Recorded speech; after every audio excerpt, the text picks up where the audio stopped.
Saudara-saudari, umat sekalian yang saya kasihi, di dalam sebuah buku renungan, Pater Bernard Rahau SPD menulis kisah sebagai berikut. Adalah seorang Albert Einstein, penemu teori relativitas. Teori baru ini memukau banyak orang, karena itu banyak orang mengundang dia untuk memberikan seminar tentang topik itu. Dan sedemikian sering dia berkeliling bersama dengan sopirnya untuk menjelaskan teori relativitas itu. Maka pada suatu kesempatan sopirnya bilang kepada Albert ini, "Pak Albert, saya sudah sering mendengar tentang penjelasan Bapak tentang teori relativitas itu, dan saya amat paham. Bagaimana kalau pada suatu ketika kita tukar posisi, saya yang akan menjelaskan tentang teori relativitas itu, dan Bapak akan bertugas menggantikan saya sebagai sopir." Ya, karena Albert Einstein ini terkenal sebagai orang yang rendah hati, maka dia mengiyakan permintaan sopirnya itu. Tibalah saatnya seminar itu digelar. Lalu sopirnya ini, Albert Einstein ini, menjelaskan tentang teori yang baru, relatif baru ini dengan bagus, dan semua orang memukau dan tepuk tangan, beri profesiat kepadanya. Lalu tiba giliran untuk tanya jawab.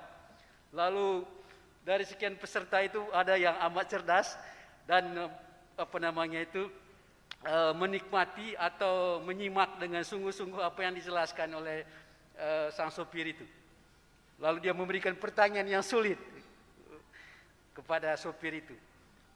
Tapi sopir itu tidak hilang akal. Dia bilang, saudara, pertanyaan saudara itu amat gampang. Nanti pertanyaan saudara yang amat gampang itu akan saya berikan kesempatan kepada sopir saya untuk menjawabnya. Lalu ya, karena konsekuen dengan janji, lalu ini Albert Einstein ini membuka, dan memang penemu teori itu, dia menjelaskan sedetail dan sebagus-bagusnya tentang pertanyaan yang diajukan.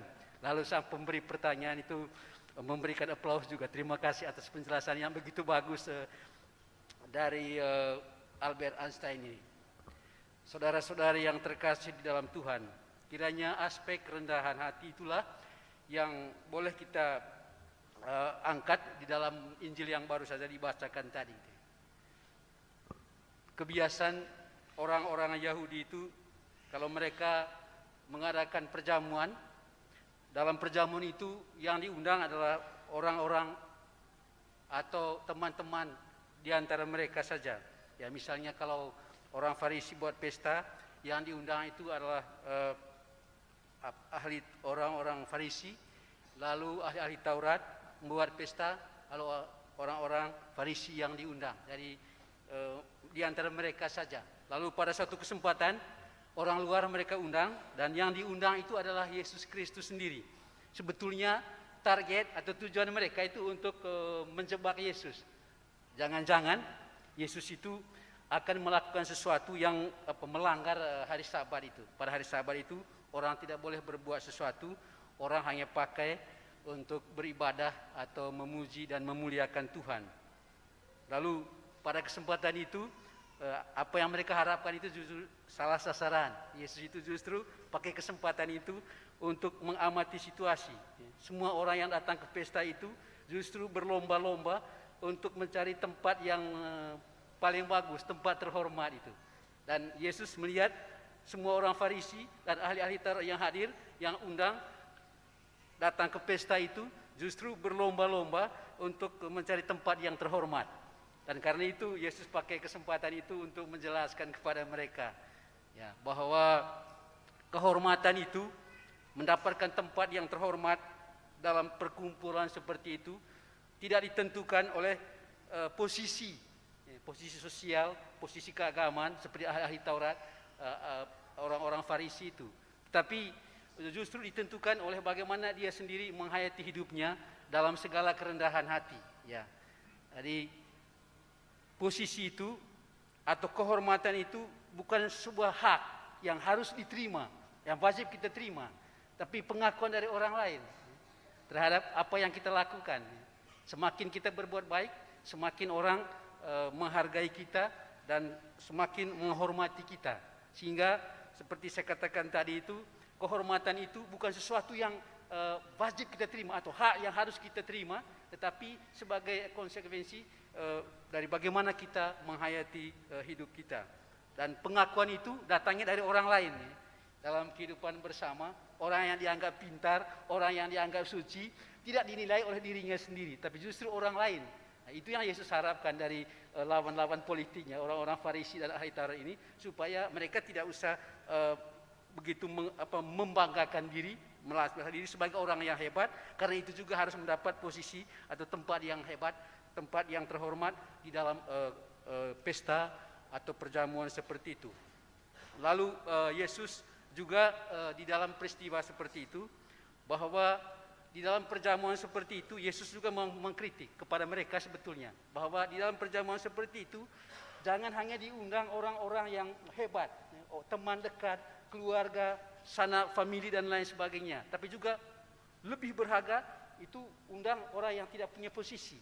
Kalau orang-orang teman dekat itu orang-orang yang semartabat, sestatus sosial dengan kita, kalau kita undang mereka untuk hadir di sebuah perjamuan, maka mereka juga punya kemampuan, punya peluang yang sama untuk mengundang kita. Jadi ada balas budi. Kalau saya mengundang orang hebat, nanti orang hebat juga itu akan mengundang saya. Sehingga mereka langsung status sosial mereka ditentukan oleh banyaknya tamu yang hadir dan status sosial dari orang-orang yang menghadiri perjamuan itu sendiri.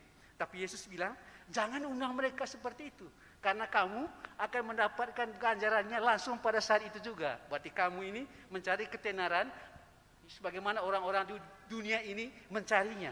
Tetapi kalau mau mengadakan perjamuan, jangan undang mereka seperti itu, orang-orang seperti itu. Tapi undanglah orang-orang yang dikatakan di dalam Injil tadi itu, orang miskin, orang cacat, orang lumpuh, orang buta. Nah, di situ diuji apakah kita ini memang dengan tulus melayani orang lain, tulus memberikan bantuan kepada orang lain atau tidak. Ukurannya di situ.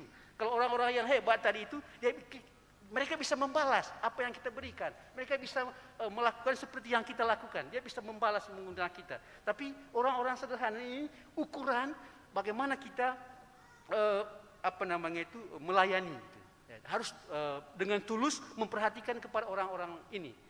Kalau dengan tulus memperhatikan orang-orang ini, meskipun selama hidup di dunia ini kita tidak mendapat apa-apa, saudara-saudari tidak mendapat apa-apa, karena dari harapan dari mereka tidak mungkin mereka membalas. Pasti mereka hanya bilang terima kasih, kami sudah makan kenyang, lalu SMP sudah makan pulang gitu. Orang-orang miskin seperti itu.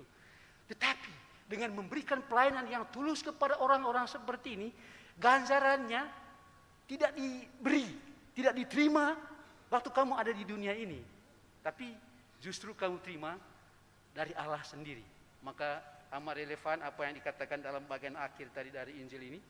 Dan engkau akan berbahagia karena mereka tidak mempunyai apa-apa untuk membalas engkau, sebab engkau akan mendapat balasnya pada hari kebangkitan orang-orang benar. Orang yang berloketulus melayani sesama, tidak dia peroleh ketika dia memberikan pelayanan itu, tapi Allah sendiri pada saat kebangkitan itu akan memberikan yang terbaik untuk orang yang tulus dan rendah hati melayani.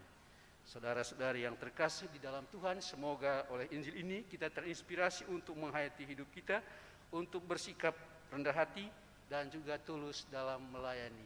Selamat berjuang, Tuhan memberkati.